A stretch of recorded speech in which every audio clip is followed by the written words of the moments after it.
Hey guys, so today we're checking out the Axial single row 30-inch LED light bar with the hood mounting brackets, fitting all 2018 and newer JL Wranglers. So if you are in search of some better visibility while you're driving at night, whether you're driving on dark back roads or you're taking your Jeep out on the trail at night, you're looking for some better visibility in addition to your factory lights, then this option is going to be a great choice to take a look into.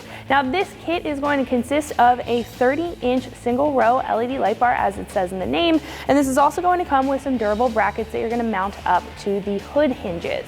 Now this is going to put it in a good location as far as a vantage point for a light is concerned. It's going to give you a lot of light out front of your Jeep, and it's also going to be a little bit different as far as the common placement for a light bar is concerned. I personally think it looks very sleek mounted up to the hood in comparison to some other choices like the windshield or the bumper. Now this is going to be durable as well. It's going to have a polycarbonate lens on the front, so it is going to be completely transparent.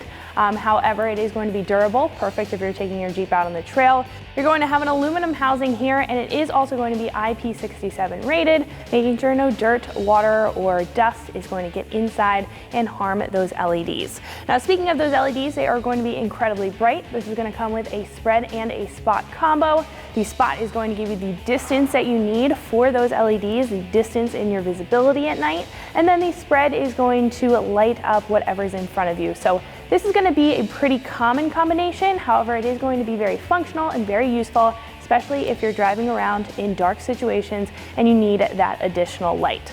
Not to mention, I think it just looks very sleek mounted up to the hood, and the brackets are going to keep it pretty elevated in comparison to some other options, which again is going to help out the functionality of the light bar itself.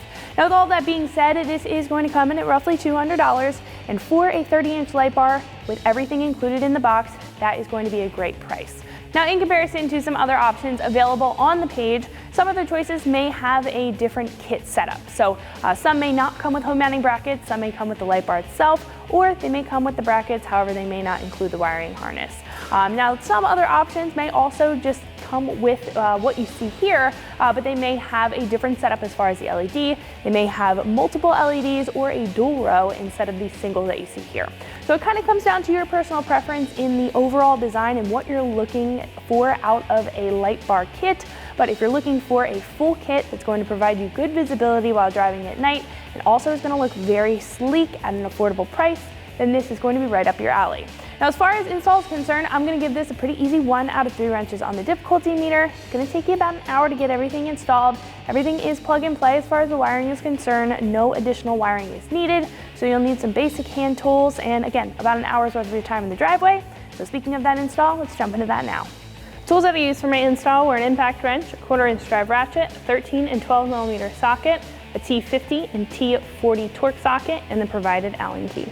So to kick off this install, we're going to start by installing our brackets. Now those are going to sit on the hinges on the hood here and mount up with the 2 bolts that are sitting on the hinges. So we're going to go ahead and remove those using a T50 torque socket.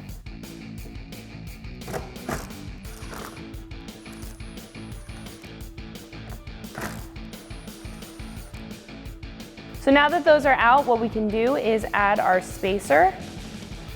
Now this is just going to fill up the space in the hinge because we'll be using new bolts that are provided in the kit. So at this point, we can grab our bracket once our spacers are in place. This is going to be facing forward, and this is also going to be facing the inside of the hood here. We're going to line that up. We're going to take our new hardware and we can thread that in.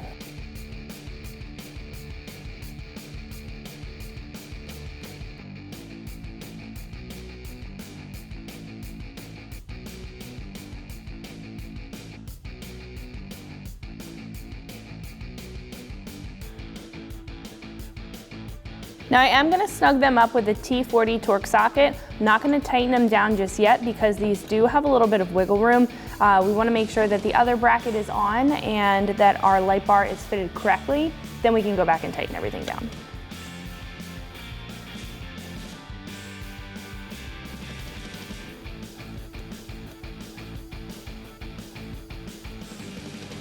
I'm just going to snug it up with the impact wrench.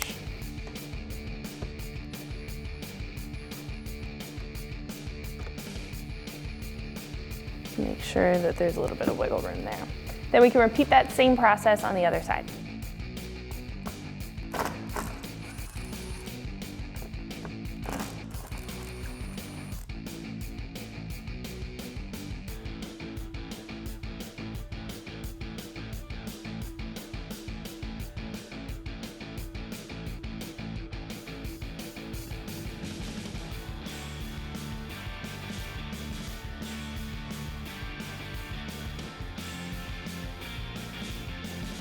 So at this point now we can carefully position our light bar into place. Now we will be attaching it to the brackets with the provided Allen head bolts, and you will also get an Allen key in the kit that you can use to tighten them up. I'm just going to make sure that the wire is on the battery side, so the passenger side. And then, like I said, we want to keep these kind of loose just because we will need to move them a little bit to get it lined up. So I'm going to take that Allen head bolt and we can thread that into the side of the light bar.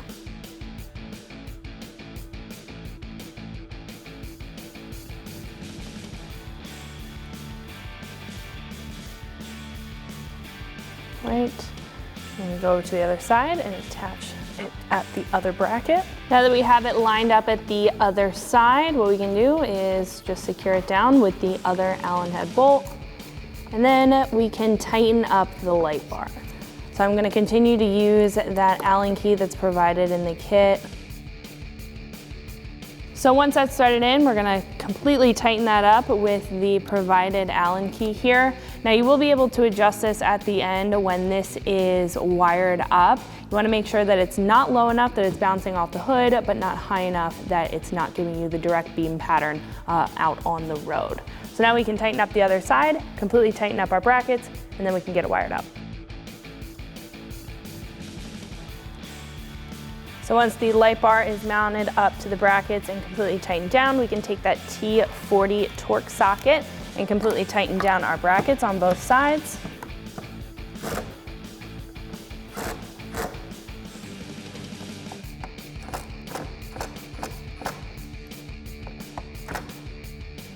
Right. And we can get it wired up. So now we're ready to wire up our light bar. As you can see, we are provided with a full wiring harness here. Comes with a switch. This also comes with a relay. We have 2 leads, one for each terminal on the battery, and then we have a plug and play connector that's going to plug it directly into our light bar. So what I'm going to do is unravel this harness. I'm going to send the switch over to the driver's side. That's going to be routed through the firewall on the driver's side, so we won't need to do anything with that just yet. We're going to get it connected to the battery and then we'll get the switch mounted up.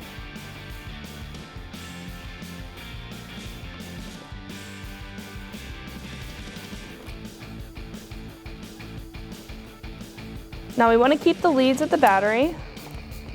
Then we can take our plug and play harness, plug this into our light bar. Make sure that you hear it click.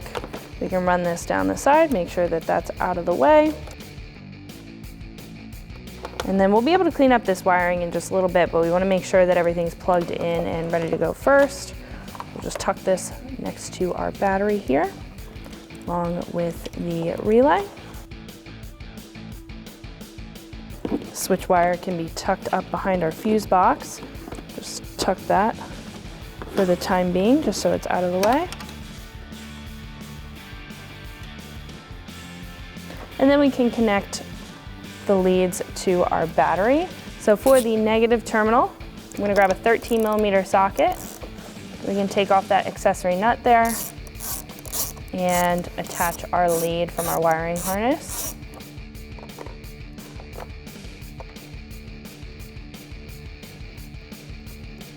Tighten that back up with the 13mm socket.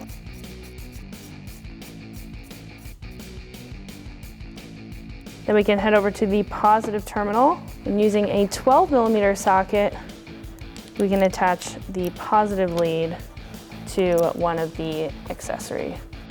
Kind of have to shimmy the cover out of the way.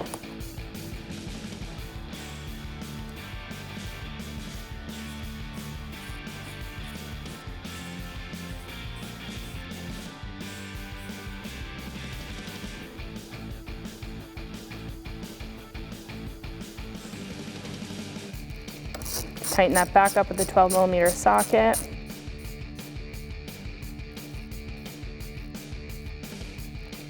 Once that's tightened up, you can put the cover back over. Make sure that that terminal's covered up pretty well. And then we can work on our switch. So right on the side of our BrakeMaster cylinder here, there is going to be a pass-through to the inside of our cab area. So I am actually just going to disconnect our switch. There is a small connector here that you can disconnect for the time being. Then we can reattach the switch portion once the wire is in our cab area. So I am going to take this. It may be a little bit difficult to see, but once this is through, it'll drop right down to the left side of your brake pedal. And make sure that this is also tucked up and away from the engine. You don't want the wire to burn. We can zip tie that in just a second. Now we can head inside our cab area and we can install our plug. What we can do now is take our switch and the plug that in, make sure that that clicks, and then you should see a red light. This is just gonna say off.